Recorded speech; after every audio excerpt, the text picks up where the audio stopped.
തളിപ്പറമ്പ് കുപ്പത്ത് ദേശീയപാത നാട്ടുകാർ ഉപരോധിച്ചു. ദേശീയപാത നിർമ്മാണ മേഖലയിൽ നിന്നുള്ള മണ്ണും ചെളിവെള്ളവും വീടുകളിലേക്ക് ഒഴുകിയെത്തുന്നുവെന്ന് ആരോപിച്ചാണ് പ്രതിഷേധം. സ്ത്രീകൾ ഉൾപ്പെടെയുള്ളവരാണ് ദേശീയപാത ഉപരോധിച്ചത്. തളിപ്പറമ്പ് കുപ്പത്ത് ദേശീയപാതയിലെ മലിനജലം വീടുകളിലേക്ക് ഒഴുകിയെത്തുന്നതിന് പരിഹാരം കാണണമെന്നാവശ്യപ്പെട്ടാണ് സ്ത്രീകളടക്കമുള്ളവർ റോഡ് ഉപരോധിച്ചത്.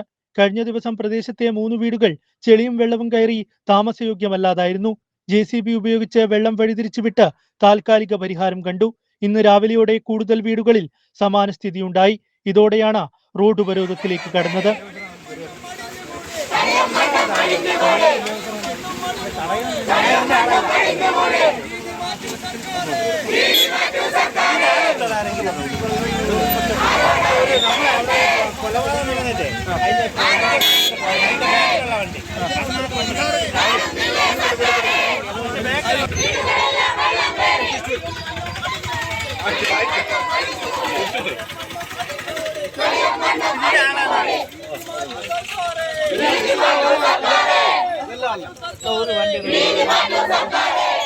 കലക്ടർ സ്ഥലത്തെത്തി പ്രശ്നപരിഹാരം കാണാൻ നടപടിയുണ്ടാക്കാമെന്ന ഉറപ്പിന്മേലാണ് ഉപരോധം അവസാനിപ്പിച്ചത്.